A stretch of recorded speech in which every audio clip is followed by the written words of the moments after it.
itu semua datangnya dari Depok ya Mas, bukannya yang bagus-bagus ya.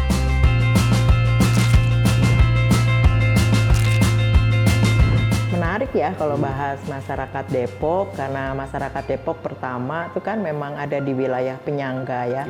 Adakah kaitannya dengan kecenderungan Margonda sentris ini, Pak? Depok, kami menjadi kota penghasil cerita momok. Vampir, tuyul, kolor ijo, babi ngepet, dan banyak lain sosok.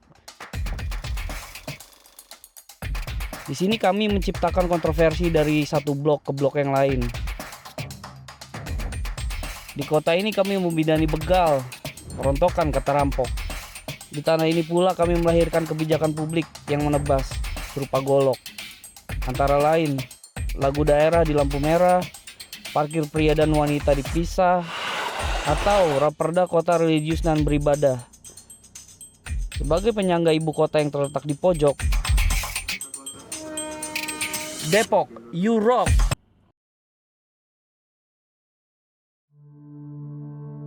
Depok, yang kalau kita merujuk ibu kota Jakarta, letaknya berada di pojok. Tapi Depok, jika melihat sosial media, selalu berada di epicenter perbincangan kontroversial. Gue saat ini berada di perbatasan Depok dan Jakarta Selatan. Dari sini, gue mau coba nengok SDN Pondok Cina 1, sekolah yang terletak di muka Jalan Besar Margonda Raya yang belum lama jadi sorotan. Lu inget kan, ketika trotoar yang dibangun pemerintah kota menutup akses siswa ke sarana pendidikan. Selanjutnya, gue akan memulai perjalanan lebih jauh di Depok, melihat bagaimana kota ini berkembang beserta segala anomali-anomalinya.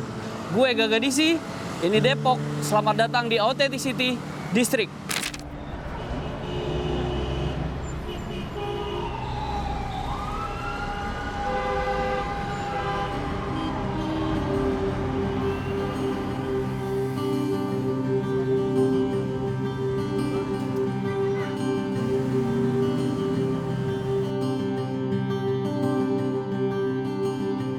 Sekarang gue udah berada di SDN Pondok Cina 1 dan sekarang gue sudah bersama Bu Cici, perwakilan dari wali murid SDN Pondok Cina 1.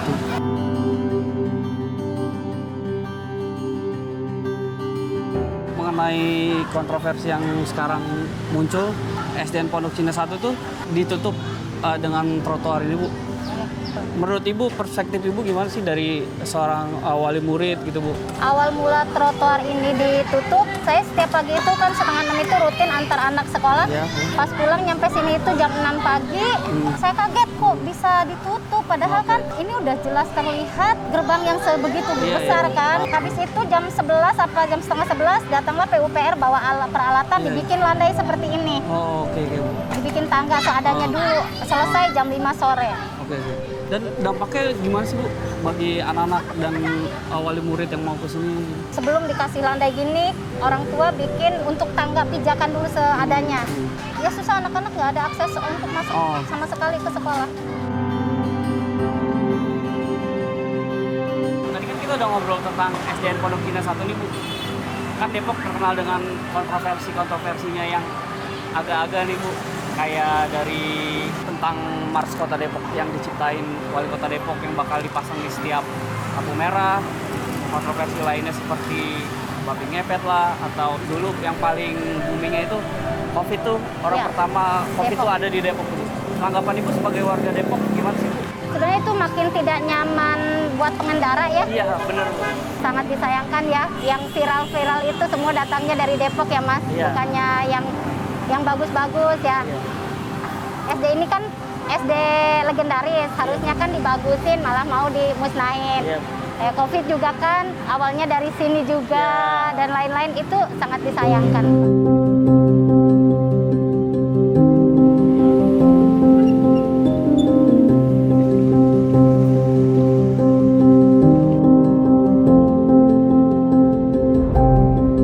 Bagaimana melihat kota Depok dari sisi planologinya, Pak? Iya, kota Depok itu kan awalnya ya dibangun itu adalah sebagai salah satu kota satelit ya, kota pendukung untuk aktivitas di Jakarta. Ya, jadi sejak tahun 80-an kalau nggak salah sampai dengan sekarang berkembang. Apalagi di sana juga banyak pusat-pusat aktivitas ya, terutama yang paling terkenal ya pusat pendidikan ya, fasilitas pendidikan. Yang mana fasilitas pendidikan di Depok itu dia melayani skala Indonesia gitu. Jadi banyak ya dari Sabang sampai Merauke malah ya mimpi anak-anak SMA itu kan untuk bisa masuk ke UI. Artinya juga tinggal ke Depok. Nah, ini juga akhirnya berimplikasi terhadap perkembangan di Kota Depok lah sampai dengan sekarang. Mendalami persoalan SDN 1 Pondok Cina nih Pak, bahwa ada rencana alih fungsi sekolah menjadi Masjid Agung. Bagaimana Bapak melihat ini Pak? Ini, jadi kalau soal alih fungsi kegiatan sekolah jadi masjid ya, lagi dibangun masjid, saya nggak ngeliat itu ada satu alih fungsi kegiatan karena masjid dan sekolah itu sama-sama dihitung fasilitas, satu fasilitas pendidikan, satu fasilitas sarana peribadatan lah kira-kira gitu. Ketika ingin diberikan satu hibah dari pemerintah Provinsi Jawa Barat melakukan pembangunan fasilitas, karena hanya mungkin aset BMD Kota Depok hanya di SD itu, makanya SD itulah yang dikorbankan gitu ya. Yang jadi pertanyaan justru menurut saya adalah yang pertama, kalau ingin membangun masjid raya ya, sebetulnya hemat saya justru harus punya lahan yang cukup besar ya. Misalnya dekat dengan alun-alun, dekat dengan taman yang besar gitu ya, agar nanti benar-benar bisa jadi pusat pengajaran agama Islam di sana ya. Jadi nanti bisa digunakan untuk Idul Adha, Idul Fitri dan lain-lain gitu. Jadi pusat kegiatan pengajaran ilmu agama Islam di sana gitu ya. Yang kedua, kenapa harus masjid yang dibangun di Margonda? Karena sebetulnya ada beberapa alternatif ya, fasilitas juga dalam konteks fasilitas itu yang bisa dibangun di sana. Misalnya satu, kita bangun taman yang besar ya.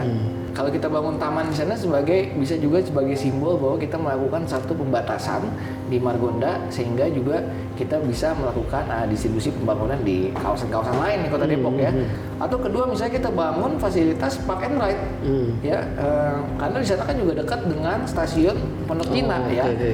Apalagi di sana juga misalnya ada persoalan kan kemacetan dan lain-lain. Jadi nanti kalau misalnya ada fasilitas park and ride itu, nanti orang-orang tinggal di Depok itu bisa parkir di sana ya, tinggal jalan kaki kemudian ke stasiun ya kan, dia menunjang aktivitas kehidupan masyarakat di sana gitu. Juga mengurangi eksternalitas negatif yang terjadi akibat aglomerasi di Margonda. Adakah kaitannya dengan kecenderungan Margonda sentris ini Pak? Karena Margonda itu tadi daerah aglomerasi ya, jadi tempat aktivitas perkotaan di Kota Depok ya. Jadi tidak salah jika ada keinginan untuk membangun sesuatu yang punya skala pelayanan kota di Margonda gitu. Karena memang pusat aktivitas masyarakat Depok mungkin banyaknya di Margonda itu. Jadi ingin membangun satu fasilitas yang melayani seluruh masyarakat Depok gitu. Jadi ya di dalam ilmu perencanaan wilayah dan kota ya, atau ilmu planologi itu ada namanya teori aglomerasi. Teori aglomerasi itu adalah ketika aktivitas bisnis itu saling berkumpul di satu tempat yang sama. Memang dalam aglomerasi itu akan menciptakan yang namanya satu efisiensi ya, efisiensi input terutama, karena nanti saling berdekatan sehingga ada kedekatan itu menciptakan satu efisiensi misalnya untuk waktu, untuk biaya ya kan, dari hulu sampai hilir bisnis ya terjadi aglomerasi itu. Dalam konteks Margonda ya, dalam konteks Depok, saya melihat bahwa terjadi aglomerasi di Margonda ya.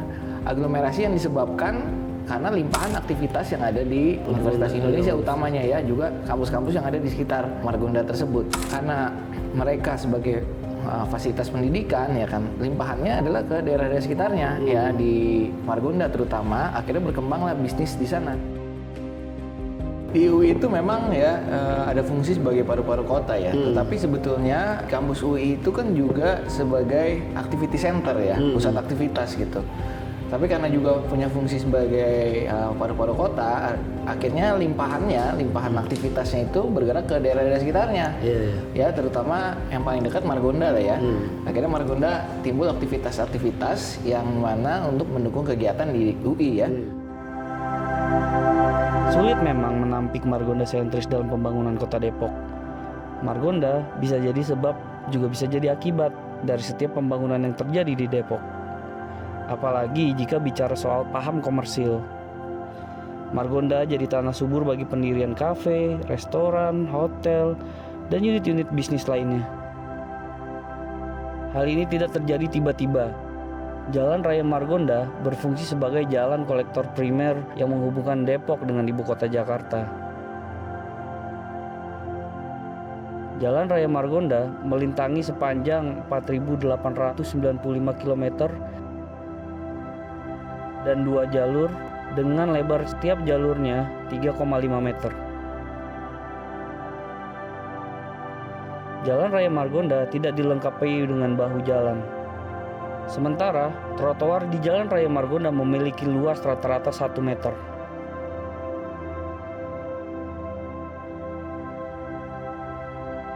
Di sepanjang Jalan Margonda Raya berdiri beberapa unit bisnis, mulai dari kafe, restoran, hotel, apartemen, hingga minimarket dan percetakan. Namun, hijaunya Margonda Raya sebagai lahan bisnis tak serta-merta jadi pembangkit ekonomi kota. Menurut data, UMKM jadi sektor paling berkontribusi dalam perekonomian lokal, dengan sumbangan 65% dari seluruh produk domestik regional bruto. Wali Kota Depok, Muhammad Idris, pernah menyebut setidaknya ada 1.000 pelaku UMKM tersebar di seluruh Depok, yang mayoritas dikuasai usaha kuliner dan fashion.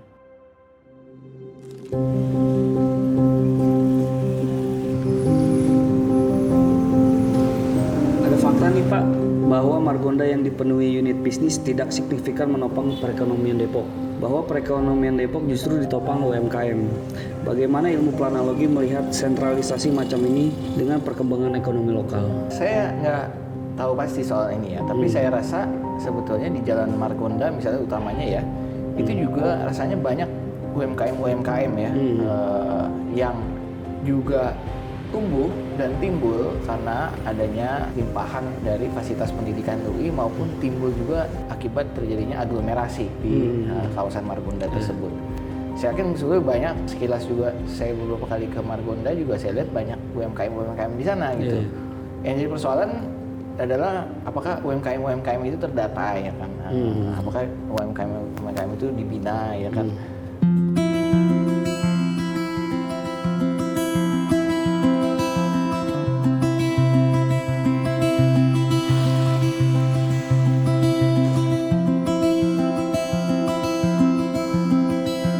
Nama saya Erma Sulistianingsih, Ketua Asosiasi UMKM Pondok Petir Sejahtera. Boleh nggak Bu diceritain soal Pondok Petir yang menjadi kampung UMKM? Awal mula untuk berdirinya Kampung 1000 UMKM ini bermula dengan pergantiannya Bapak Lurah yang baru. Gitu. Pak Lurah sempat terjun ke lapangan di kegiatan kami, di bazar, di pertemuan rapat ataupun di arisan. Akhirnya tertariklah untuk mengangkat Asosiasi UMKM Pondok Petir ini sebagai ikon Kelurahan Pondok Petir. Akhirnya Pak Lurah punya ide, ikon itu adalah Kampung 1000 UMKM. Diresmikan kemarin di bulan Februari langsung oleh Pak Sekda dan para pejabat lainnya. Itu kira-kira penjualannya apa aja tuh? Dari Asosiasi UMKM Pondok Petir ini sendiri, kita dengan banyaknya anggota yang cuman di Kelurahan Pondok Petir, itu kita bentuk ada 6 klaster. Klaster siap saji nih, contohnya seperti yang ada di sini nih, kita mie ayam, bakso, soto, rawon, nasi pecel, pokoknya semua. Insya Allah semua daerah kita ada di Pondok Petir gitu. Kalau untuk klaster frozen ini kita ada misalnya sosis Solo yang dikemas dan dimasukkan di freezer. Jadi dia dijual tahan bisa sampai 1 bulan. Tuh. Terus kemudian kita ada klaster minuman. Klaster minuman itu sendiri kita rata-rata pelaku usaha itu minuman seperti jus buah itu dikemas di botol dan itu juga sama di frozen. Terus ada lagi kita cemilan kering. Kalau cemilan kering itu seperti rengginang. Jadi yang tradisional rengginang, gitu ya. Termasuk keripik singkong, keripik pisang, kayak gitu-gitu. Dan yang kriuk-kriuk lah, yang awet, yang masuknya itu legalitasnya PIRT gitu. Terus kemudian ada lagi klaster snack box. Misalnya nih kue-kue yang buat hantaran rapat. Snack buat rapat gitu. Iya, snack box kayak gitu. Itu klaster, ada klasternya sendiri. Terus kemudian ada lagi klaster fashion sama craft, itu termasuk yang di bidang jahit menjahit gitu, yang bikin pakaian, bikin topi, bikin rajutan, itu ada klasternya sendiri. Sebenarnya udah nambah 1 lagi nih, jadi 7. Yang 1 itu agrobisnis. Itu karena di wilayah kita kebetulan banyak sekali yang menjual tanaman hias, ikan hias. Bahkan ikan hias ini termasuk salah satu Pendapatan terbesar dulu. ya untuk Depok, Pondok Petir, alhamdulillah dia juga bisa mengangkat perekonomian di Kelurahan Pondok Petir. Ibu kan tinggal jauh dari Margonda Raya, Bu. Bagaimana Ibu melihat pembangunan ekonomi yang cenderung Margonda sentris ini, Bu? Untuk wilayah kita memang hitungannya dari Margonda kita paling ujung barat dari Margonda ya gitu. Tapi jangan salah Mas, kita juga alhamdulillah di semua event kepemerintahan seperti misalnya kelurahan mengadakan kegiatan apapun itu termasuk anak-anak Karang Taruna, kita usahakan selalu ada bazar di situ gitu. Jadi saya selalu request sama teman-teman remaja keterlibatan kita untuk berkolaborasi dengan mereka gitu. Jadi secara otomatis terangkatlah perekonomian kita untuk bisa sama-sama maju gitu, membawa nama Depok ini. Berdasarkan temuan dari tim kami nih, Bu, kontribusi ekonomi besar datang dari Pondok Petir ini, Bu. Apa harapan Ibu dalam konteks pemerataan pembangunan ekonomi di Kota Depok ini? Alhamdulillah untuk kontribusi saya ya selaku warga Pondok Petir antusias banget karena dengan adanya Cireng. Cireng itu mengangkat banget perekonomian warga sekitar Kelurahan Pondok Petir. Karena perlu diketahui bahwa Cireng ini datangnya bukan dari Bandung. Oke. Iya, padahal ini ciri khas kuliner dari Bandung. Tapi pabriknya itu adanya di Kelurahan Pondok Petir gitu. Jadi Cireng sendiri aja kurang lebih ada 15 pabrik cireng di sini, Bu, yang ada di Kelurahan Pondok Petir gitu. Pabrik cireng ini akhirnya bisa membuat peluang usaha bagi warga Kelurahan Pondok Petir khususnya, yaitu dengan adanya perekrutan tenaga kerja. Ada nggak sih, Bu, nilai yang dipegang oleh para pelaku UMKM di sini dalam menjalankan bisnisnya? Ada nggak praktik gotong royong kerjasama antara satu dengan yang lainnya gitu? Alhamdulillah ada sih Mas di sini. Salah satunya yaitu pertemuan rutin arisan. Selain itu juga kita setahun sekali ada family gathering khusus pelaku usaha UMKM Pondok Petir. Terus kebetulan kemarin kita ada beberapa bencana seperti yang di Cianjur. Alhamdulillah kita membuka untuk Penggalangan donasi, dana gitu ya? penggalangan dana, donasi buat Cianjur.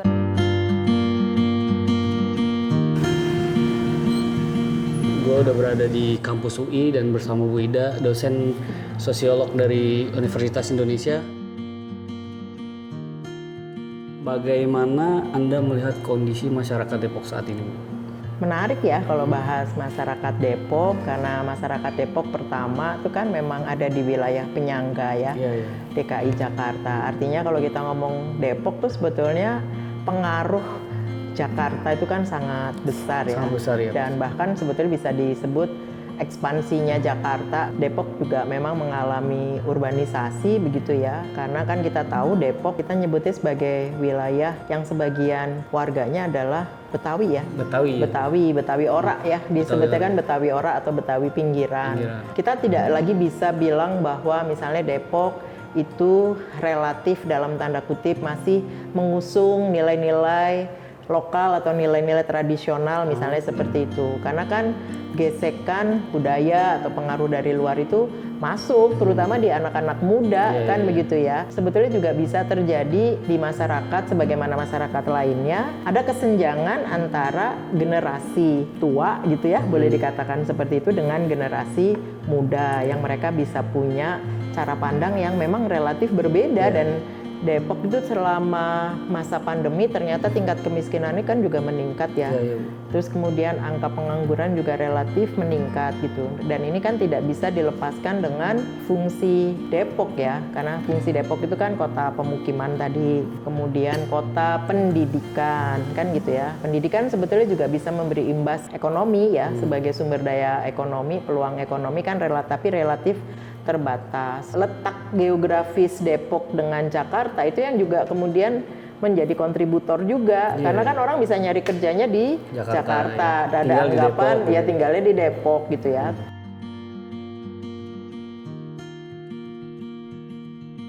Kehidupan sosial di Depok tuh erat banget dengan kontroversi yang sering bermunculan gitu di sosial media, di mana. Kenapa kontroversi ini kerap terjadi gitu, Bu, di Kota Depok ini, Bu? Ya, kontroversi ya. Kan sebetulnya memang tadi ya modalitasnya kan sebetulnya memang ada kesenjangan tadi ya.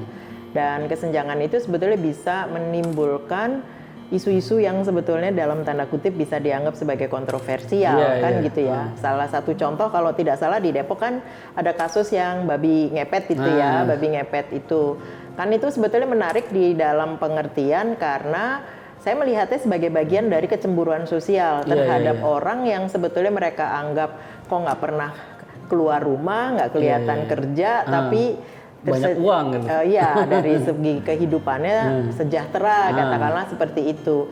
Nah, itu kan juga karena keterbatasan pengetahuan sebagian masyarakat terkait dengan bahwa sekarang ada pekerjaan-pekerjaan yang sebetulnya bisa dilakukan dari rumah kan begitu ya. Karena dengan era digital ini memungkinkan terbukanya peluang pekerjaan begitu. Tapi kan saya tadi menyebutnya bahwa kontroversial itu juga bisa sebagai satu bentuk kecemburuan penduduk lokal terhadap penduduk pendatang. Itu yang saya khawatirkan sebetulnya yang dituduh gitu ya ataupun apapun gitu ya itu sebetulnya terkait dengan tadi adanya kesenjangan antara kedua kelompok begitu. Depok itu sebetulnya representasi dari masyarakat Indonesia pada umumnya. Karena di satu sisi masyarakatnya ada yang rasional, tapi di sisi yang lain sebetulnya masyarakat ada kelompok-kelompok masyarakat yang masih berpijak pada hal-hal yang sifatnya disebutnya metafisik ya, artinya memang di luar nalar barangkali itu ya hal-hal yang mistis. Tak cuma asal-usul masyarakat yang jadi aspek menarik dalam sejarah Depok. Riwayat pembangunan kota ini juga berlangsung lewat cerita panjang. Di zaman Hindia Belanda, pada masa pendudukan Jepang hingga era Republik Indonesia Serikat, wilayah kota Depok modern terpisah jadi 3 kewedanan yang berbeda di wilayah Kabupaten Bogor. Di tahun 1989, 1909, dan 1933, daerah-daerah kewedanan itu masuk ke sebuah distrik yang berpusat di Parung, distrik Afdeling Buitenzorg.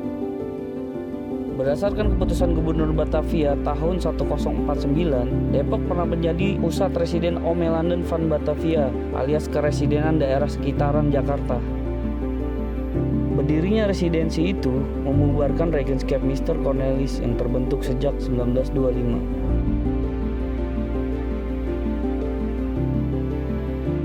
Di era Orde Baru, pembangunan kecamatan di Depok menggeliat. Depok makin dilirik seiring perkembangan ibu kota Jakarta. Pada tahun 1980-an, pemerintah Orde Baru juga memindahkan Universitas Indonesia ke Depok. Jalan Margonda Raya dibangun pada masa itu. Pada 1981, Peraturan Pemerintah Nomor 43/1981 diterbitkan dan jadi dasar hukum pemekaran wilayah Depok. Hasil pemekaran itu melahirkan sejumlah kecamatan baru seperti Beji dan Pancoran Mas. Depok hari ini terdiri dari 11 kecamatan, yang terdiri dari Kecamatan Sawangan, Kecamatan Bojongsari, Kecamatan Pancoran Mas, Kecamatan Cipayung, Kecamatan Sukmajaya, Kecamatan Cilodong, Kecamatan Cimanggis, Kecamatan Tapos, Kecamatan Beji, Kecamatan Limo, dan Kecamatan Cinere. Luas wilayah Depok tercatat di angka 200,29 km persegi. Wilayah administratif Depok bersinggungan dengan Tangerang Selatan, Jakarta Selatan, dan Jakarta Timur di utara. Di sebelah selatan, Depok berbatasan dengan Kabupaten Bogor. Di sisi timur, Kabupaten Bogor dan Bekasi jadi yang terdekat. Sementara di sebelah barat, Depok berbatasan dengan Kabupaten Bogor dan Tangerang Selatan. Depok bagaimanapun adalah kota yang sangat penting dan strategis, tapi secara common sense, Depok jadi kota yang rentan cibiran. Ya, gini. Jadi ini memang ada kaitannya dengan pengelolaan kawasan metropolitan di Indonesia ya. Jadi metropolitan Jabodetabek Punjur ya, itu sebetulnya adalah kawasan metropolitan yang terbesar kedua setelah Tokyo Yokohama di dunia ya. Cuma memang pengelolaan kawasan metropolitan di kita ya itu kurang optimal ya, kurang profesional juga, sehingga ketimpangan sangat terjadi gitu. Kota Depok itu kan awalnya dijadikan sebagai kota-kota untuk pendukung terhadap aktivitas yang terjadi di kota Jakarta ya kan. Akhirnya juga banyak masyarakat yang tinggal di pinggiran kota Jakarta seperti Depok, Bekasi, Tangerang Selatan dan lain-lain ya. Meskipun mereka tetap beraktivitas di kota Jakarta gitu.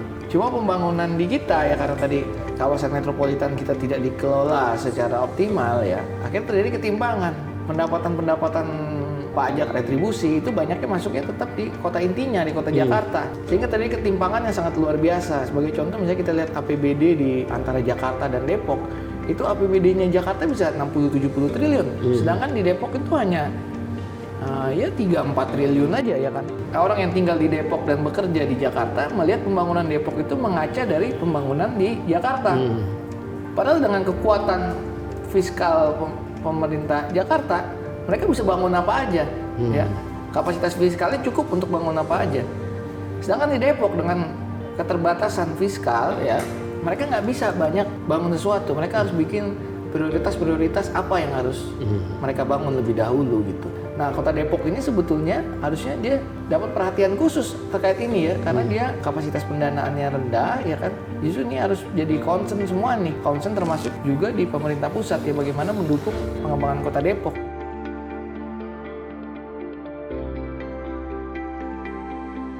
Iya, branding itu kan satu identitas kota dan masyarakatnya ya. Depok ini ya harus punya branding-branding yang bukan hanya skala nasional, tetapi juga skala internasional lah ya. Yang mana branding-branding itu juga harus diikuti dengan program-program yang dimiliki oleh pemerintah Kota Depok ya, agar semakin berkembang, semakin tumbuh, semakin maju lah kira-kira gitu.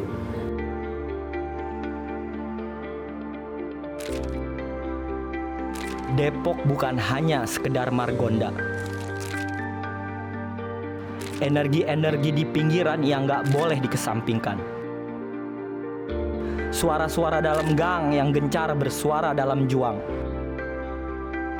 Hari ini, di kota ini, kami keluar untuk menjawab banyak pertanyaan dan keraguan.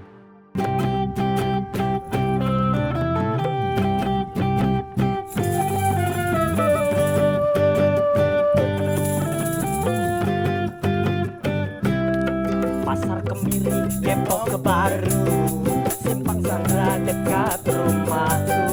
Perumnas Depok dalam, di luar panas, Teng adem, Citayam, Pondok Terong. Kalau malam enak nongkrong, Batu Jaya, kota kembang, banyak gaya kita berdendang. Nusantara, lempengan beji, jangan cari perkara, mending kita ngaji ke jalan pemuda. Depok tua, banyakin usaha, iringi doa. Nusantara, jangan nyari perkara, jalan pemuda. Depok tua, banyakin usaha, iringi doa.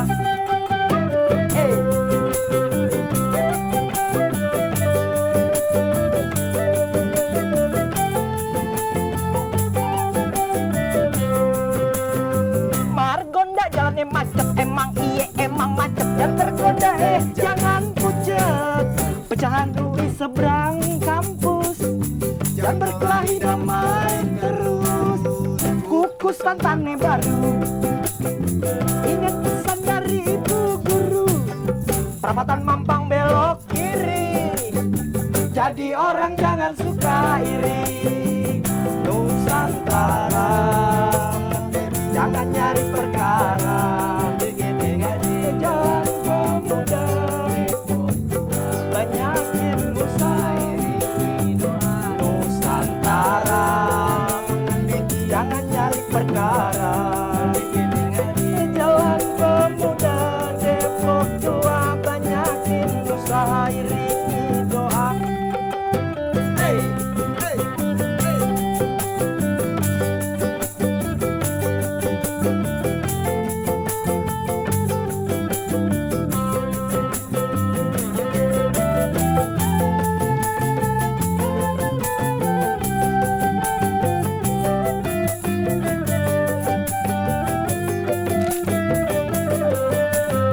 Lapangan koni cagar alam, Depok itu apa memang bisa dibilang ya kota hardcore lah gitu ya, melahirkan banyak-banyak band-band hardcore gitu kan. Sawangan Parung bingung. Lu melihat kehidupan di gang-gang itu gimana sih? Di gang itu bener-bener gue nemuin suara yang bener-bener gak ada filternya gak. Itu satu budaya yang harus gue angkat sih kayaknya gitu. Jangan cari perkara. Kalau khusus untuk Depok, saya justru pribadi nggak melihat ada sisi embrio untuk jadi kota kreatif. Ya. Nusantara, jangan nyari perkara.